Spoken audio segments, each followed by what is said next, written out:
الحمد لله رب العالمين والصلاة والسلام على سيد المرسلين أما بعد فأعوذ بالله من الشيطان الرجيم بسم الله الرحمن الرحيم الصلاة والسلام عليك يا رسول الله الصلاة والسلام عليك يا حبيب الله الصلاة والسلام عليك نبي الله وعلى آلك وصحابك نور الله. الحمد للہ رب العالمین. آج انشاءاللہ عزوجل وضو کا ہمارا پارٹ 6 ہوگا، اور ہو سکتا ہے یہ اختتامی ہو، کیونکہ ہم نے فرائض پارٹ 1، سنتیں، وضو کے مستحبات، وضو کے مکروہات، وضو کس سے ٹوٹتا ہے، وہ ہم نے سن لیے.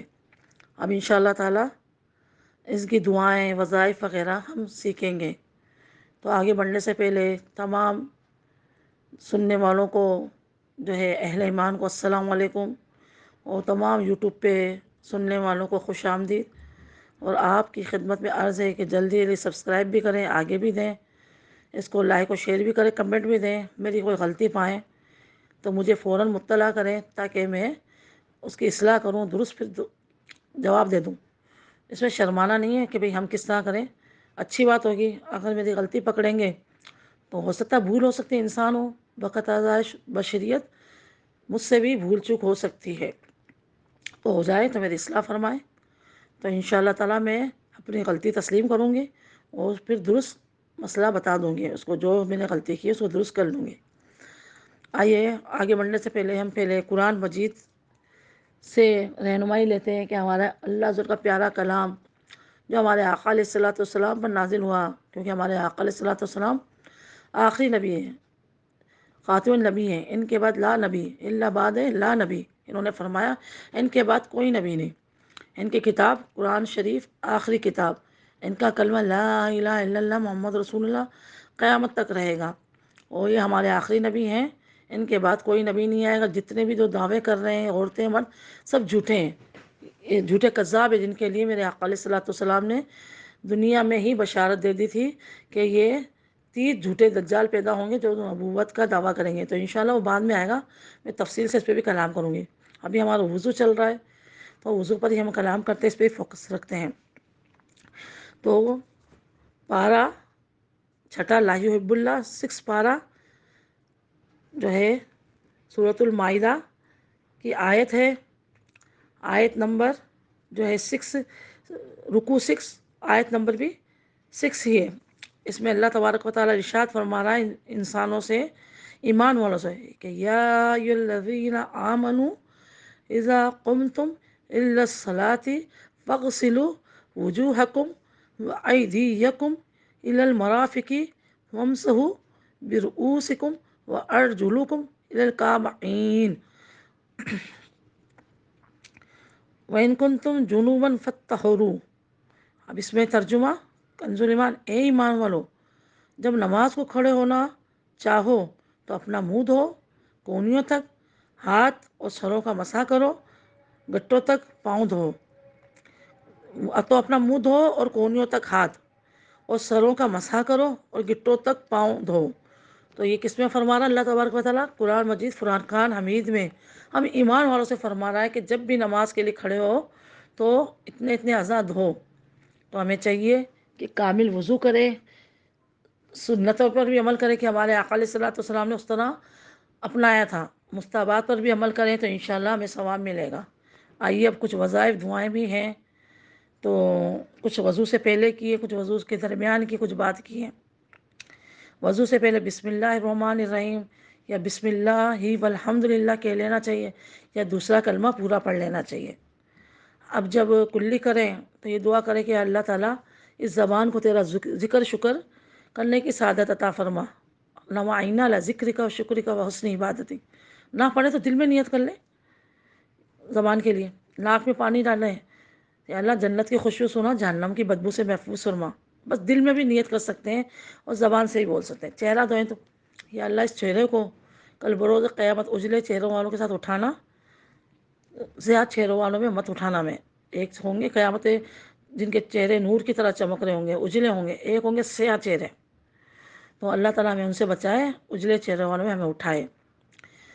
اس کے بعد جب ہاتھ دھوئیں، یا اللہ یہ جو ہاتھ ہیں اعمال نامہ ان دائیں ہاتھ میں عطا فرمانا، بائیں ہاتھ سے محفوظ فرمانا، دائیں ہاتھ میں عطا فرمانا، کیونکہ نیکوں کے اعمال نامے دائیں ہاتھ میں دیے جائیں گے اور بدوں کے اعمال نامے بائیں ہاتھ کو پیٹ کمر توڑ کر پشت سے نکال کر پیچھے کمر میں دیے جائیں گے۔ یہ پہچان ہوگی، الٹا ہاتھ کمر سے باہر نکلا ہوگا پیچھے کی طرف، اس میں اعمال نامے ہوں گے گناہ گار ہوں گے، اور نیکوں کے ہوں گے دائیں ہاتھ میں۔ تو اللہ تبارک و تعالیٰ سے دعا کریں کہ اللہ ہمیں، میں بھی کہتے ہیں اللہ ہمارے ہاتھ میں، دائیں ہاتھ میں ہمارا اعمال نامہ عطا فرمانا۔ اس کے بعد جو ہے ہم نے مسح کریں سر کا، تو اللہ سر جھکے تیرے آگے جھکے، کسی کے آگے نہ جھکے۔ پاؤں دھوئیں تو اللہ یہ پاؤں تیری راہ میں اٹھے، گناہوں کی طرف نہ جائے، برے کاموں کی طرف نہ جائے، یا اللہ اچھے کاموں میں جائیں، نیکی کے کاموں میں جائیں، اجتماع میں جائیں، یہ مدرسوں میں جائیں، علم دین حاصل کرنے جائیں۔ اس طرح کی دلوں میں نیت بڑھاتی بھی جائیں آپ، جو اچھی اچھی نیتیں ہوں کہ اللہ یہ پاؤں ماں باپ کی زیارت کے لیے جائیں، اس طرح بھی آپ نیت کر سکتی ہیں۔ یہ کسی کی دل جوئی تعزیت عیادت کے لیے جائیں، جو اتنی نیت آپ کریں اتنا ثواب ملے گا۔ اور ہر وضو دھوتے وقت یا قادرو پڑھ لیا کریں۔ یا قادرو رب تعالیٰ کا نام ہے، اسم ہے اللہ تعالیٰ کا، تو جو کوئی ہر وضو دھوتے وقت یا قادرو پڑھتا ہے تو دشمن اس کو اغوا نہیں کر سکے گا۔ اب جیسے چہرہ دھو رہے ایک دفعہ پڑھ لیا، ہاتھ دھو رہے ایک دفعہ پڑھ لیا، مسح کر رہے ایک دفعہ پڑھ لیا، پاؤں دھو رہے ایک دفعہ پڑھ لیا، اور ساتھ ساتھ درود شریف بھی پڑھتے رہیں۔ یہ میں اچھے عمل بتا رہی ہوں، فرض واجب نہیں ہے، پڑھیں گے ثواب ہے، نہیں پڑھیں گے کوئی گناہ نہیں۔ کیونکہ آج کل دیکھیں بچوں کو اغوا کیا جا رہا ہے، بچوں کو سکھائیں۔ ہماری بچیاں مدرسے کالج یونیورسٹی اسکول جاتی ہیں، جوان بچیاں، تو ان کو بولیں کہ یہ وضو دھوتے ہوئے یا قادرو پڑھے، تو جو پڑھے گا انشاءاللہ تعالی دشمن جو ہے اس کو اغوا نہیں کر سکے گا، یہ اس کی فضیلت ہے۔ اب ہم نے پورا وضو بنا لیا، اب آسمان کی طرف منہ کر کر اشہد ان لا الہ الا اللہ وحدہ لا شریک لہ واشہد ان محمد عبدہ ورسولہ، دوسرا کلمہ ہے، جن کو نہیں آتا یاد کر لیں۔ آسمان کی طرف نگاہ کر کے پڑھیں، تو جو اس کو پڑھتا ہے ایک دفعہ، تو یہ میں مفہوماً بتا رہی ہوں، حدیث مبارکہ ہے کہ جو چاہے وہ چاہے جنت کے 8 دروازے سے اس کو داخل کر دیا جاتا ہے، جس چاہے دروازے سے داخل ہو، 8 دروازے اس کے لیے کھول دیے جاتے ہیں، کیونکہ جنتیں 8 ہیں، تو کتنی بڑی فضیلت ہے۔ آدھا منٹ بھی نہیں لگے گا دوسرا کلمہ پڑھنے میں۔ آئیے اور فضیلت بتاتی ہوں۔ سورہ قدر پڑھنے کی بڑی فضیلت ہے، جو آسمان کی طرف سورہ قدر دیکھ کر انا انزلنا پوری پڑھے گا تو اس کی بصارت میں اضافہ ہوگا، اس کی آنکھوں کی بینائی میں اضافہ ہوگا۔ اور مزید کہ جو ایک مرتبہ پڑھتا ہے اس کو صدیقین کے ساتھ لکھا جاتا ہے۔ یہی سورہ قدر پوری، انا انزلنا فی لیلۃ القدر وما ادراک ما لیلۃ القدر، اما سپارے میں ہے، آخری صفوں میں ہے یہ۔ اور جو ایک دفعہ پڑھتا ہے صدیقین کے ساتھ اس کو اٹھایا جائے گا، سچوں کے ساتھ۔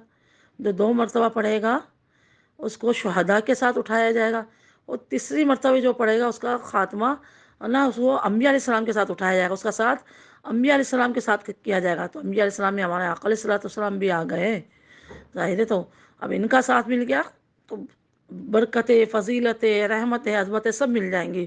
تو کوشش کریں 3 دفعہ انا انزلنا پڑھنے کی۔ ایک دفعہ پڑھیں گے صدیق ان میں اٹھائے جائیں گے، دوسری دفعہ شہداء میں، تیسری دفعہ انبیاء علیہ السلام کے ساتھ ہم ساتھ ہوگا ان کے ساتھ اٹھائے جائیں گے۔ تو کتنی خوش نصیبی ہے۔ تو یہ دعائیں پڑھیں۔ ایک دعا اور ہے، اللہم اجعلنی توابین واجعلنی من المتطہرین۔ میں اس لیے زبانی بتا رہی ہوں کہ میں پڑھتی ہوں، میرا عمل ہے یہ، تو ماشاءاللہ مجھے زبانی یاد ہو گئی، میں پڑھتی ہوں ہر وضو کے بعد، وضو کرنے کے بعد۔ تو آپ بھی پڑھیں، میں چاہتی ہوں میری اسلامی میں نہیں پڑھیں، گروپ والی جتنے بھی مجھے سن رہے ہیں، یوٹیوب والے سن رہے ہیں، وہ سب پڑھیں اس کو، تو انشاءاللہ ثواب ملے گا ان کو بھی اور مجھے بھی ثواب ملے گا بتانے کا۔ تو یہ وظائف ہیں، دعائیں ہیں، ان کو